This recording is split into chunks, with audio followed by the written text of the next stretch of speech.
And now, it's time for another Dice Tower review with Ryan Metzler. Hey everybody, it's Ryan Metzler here again, and today we're going to check out a game that did not get great reviews on an original Dice Tower review. That game is New Amsterdam, or New Amsterdam. I have a European edition by White Goblin Games. It's also being released by Pandasaurus in the United States, and is a game about trying to establish a colony, trying to build up in a city in order to gain various different types of benefits, and trying to get resources that you can trade for victory points and money and other types of resources throughout the game. It has an interesting bidding aspect, as well as several other parts of the game that meld together very well. So real quick, why don't we just take a look at what you get inside of this box and how the game plays, and at the end I'll come back and I'll give you my opinions of it. Here you can see the board for New Amsterdam set up for a 3-player game. Now in this game, each player is trying to best basically play out on this board, build into these districts in order to score victory points. They're going to try and, of course, buy some land in order to grow corn and get some wood, and they're going to be trying to trade with the natives in order to essentially get furs to ship off and earn victory points and money, as well as get some more trade goods for their own area. Each player is going to start the game with various stuff. They're going to have a wharf here where they're going to store trade goods and hopefully earn more trade goods to store there later. They're going to have some buildings that they can build, some money, some corn, some wood, and they're going to have 2 furs that they can potentially sell off later for some money and victory points. Once they're all set up, they're going to kind of place these buildings out here by choice, trying to get majority, and they'll earn some various benefits from being out here throughout the game. Each player will place 2 buildings, but after that, you're going to move on to the first auction phase. And in this phase, you're essentially going to have these tokens that are going to be randomly distributed. Each of these tokens corresponds to an action that will happen in 3 different action phases: the city, land, and shipping or trading action phases, which will happen in that order. Each of these tokens will give you 1 action in those phases, so the ones that you earn will allow you to take actions when those phases come. The player with the number 1 player order marker is going to place this out into one of these areas to auction. So maybe they're interested in getting 2 city actions and 1 land action. They'll place this here and they'll make a bid. When they bid, they're going to bid with any number of resources they currently have. That includes furs, money. They're going to bid wood, corn, or these market goods or trade goods that they have. And essentially they're just going to bid a number. Maybe that number is 5. They don't have to say what they're bidding, but they're bidding 5 total resources. Once around the table, then each other player has a chance to bid higher or pass. So this next player could bid 6. And then the third player could bid nothing. They'll pass. So this player would have to pay 6 resources. And maybe they pay it all in money, but they could pay some wood and some money, or they could pay 2 of their resources, and they pay 3 wood and 1 money. However it is, they have to pay 6 total resources to the bank. At that point, they are going to get the 3 tokens and the first player marker. And they are going to give their player marker to the player that set that up for auction. So now the player who was number 1 becomes number 3. This player is lighter 6 resources, and the player with number 2 will put up a different one of these for auction. So maybe they put this one up for auction, and again, they're going to start out with a bid. It could be 4. And then this player has a chance to bid higher. Maybe they bid 6, and they want to pay in 2 corn, 2 of their trade resources, and 2 wood. They don't want this stuff. That's probably not the greatest combination of things to pay with, but who knows? They don't know what they're doing. And at this point, they would get the 2 and these 2 tokens, and the 3 would go to the last player. The last player actually gets whichever ones of these they want for free. In addition to the tokens that these players got, they would have actually gotten an additional money from the bottom because it shows a money there. So each player would have gotten an extra money, essentially 1 less resource they had to pay. This last player is going to get whichever one of these they want for free. And they're also going to get the money bonus at the bottom. So maybe they decide that they want these 2 tokens here. And they're going to take them. They get the 3rd player marker. And they're going to get 2 money from the bank as a bonus to that bid. After this is done, we're going to move on to the first of the action phases. And the first action phase is City. Starting with player number 1, that player gets to use all of their action tokens that correspond to that color. And this player has 2. So they have 2 choices with each of these tokens. They can either pay wood to build more buildings out into the town, and you'll see that they can choose to build into any of these districts. So they could pay up to 3 wood, 1 to 3, to build houses out into this town. So maybe they decide to pay 2 wood with their first token and build 2 of their houses. So maybe they build out here, and they're going to build out here. All right. They now have majority in this area and majority in these 2 areas. Their second option, after they've used their first token, is to score the area or to build more buildings. They could do either, but they could score all of these areas out on the board by paying the second token. And how this is going to work is they're going to get 3 points for each majority have and 2 points for each tie they have. Well, they have majority in 1, 2, 3 areas, so they're going to go ahead and they're going to get 9 victory points.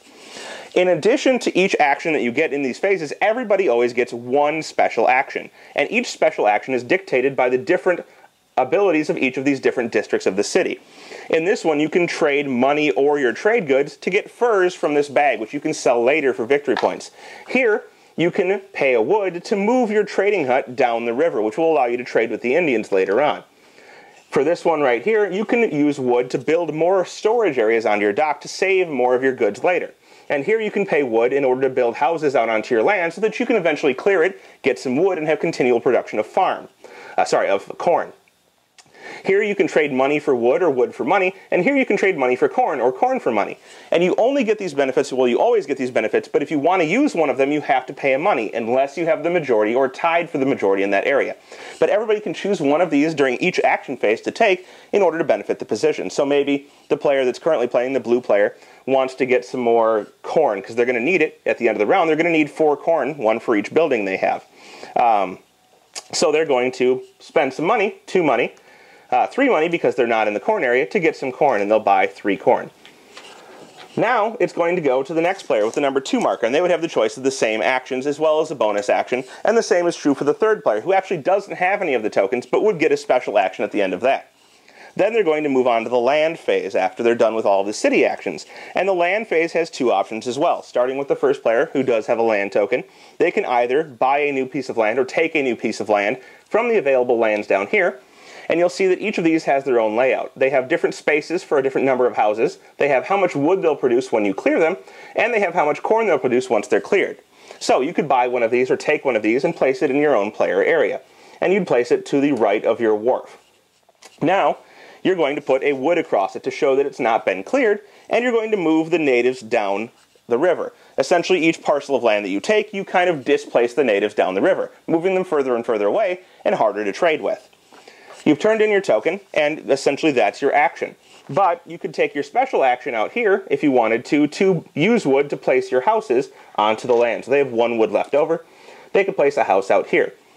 Once the houses are full on each of these land tokens, you have the choice of clearing them, which could be your other potential action with the land action. And you'll clear all of your land areas that are full of houses and still uncleared.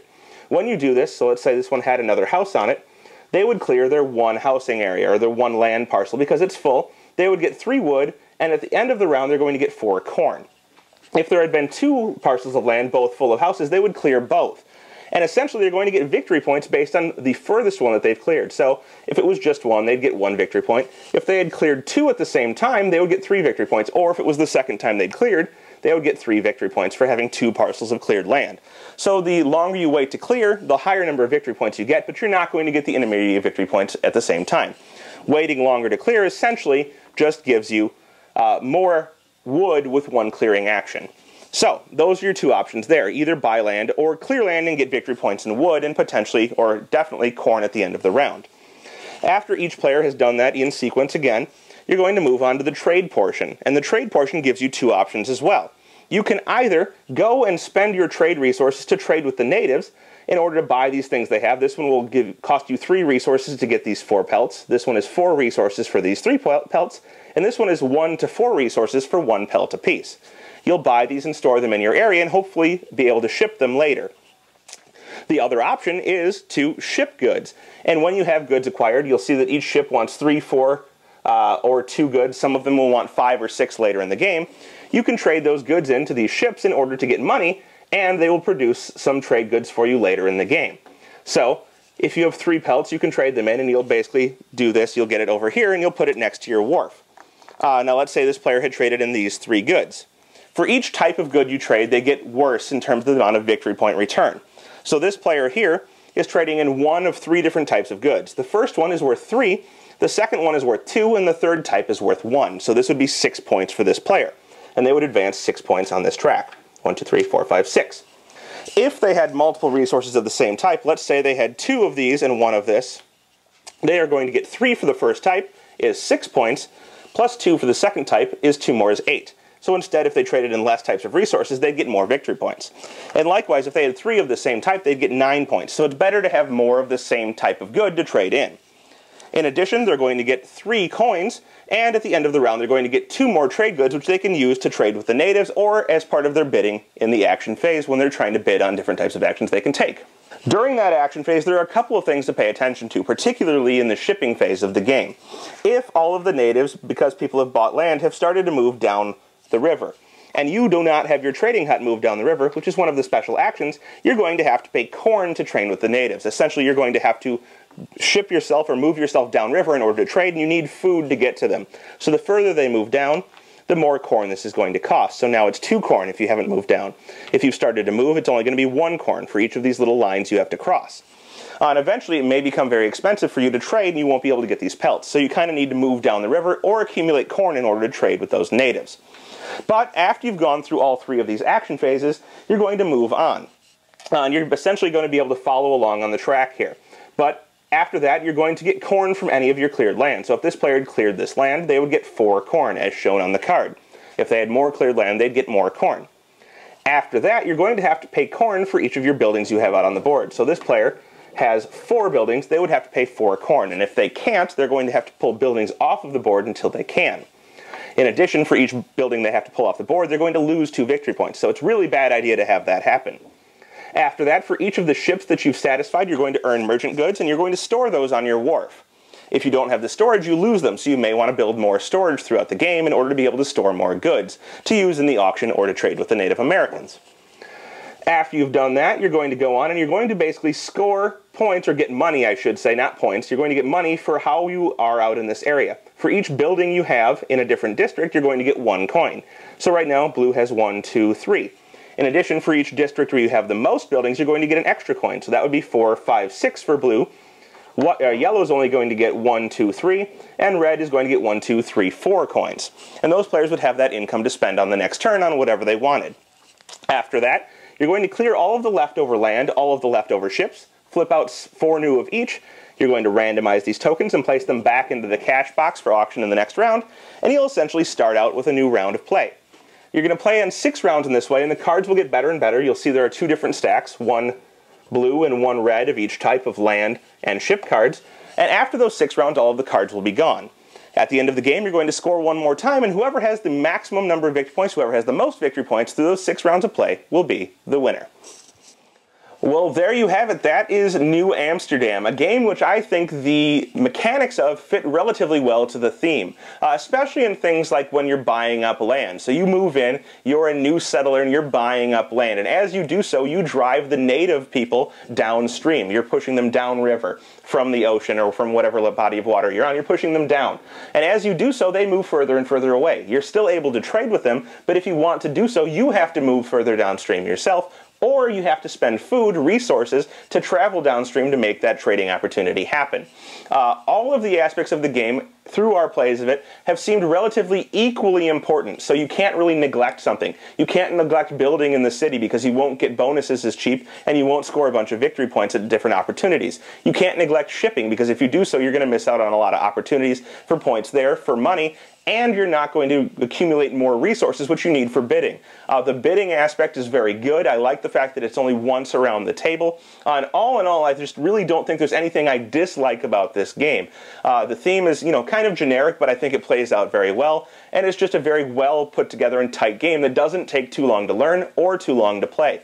I'd say it's definitely in the running for my game of the year so far, along with several other games, but it's one that I enjoy, one that I'm definitely going to be keeping, and one that I'd like to see to hit the table more often.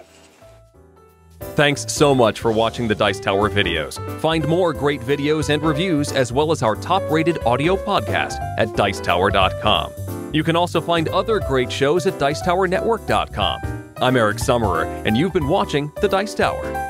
The Dice Tower is sponsored by Cool Stuff Inc., where you can find great games for great prices. Cool stuff in stock. Check them out at CoolStuffInc.com.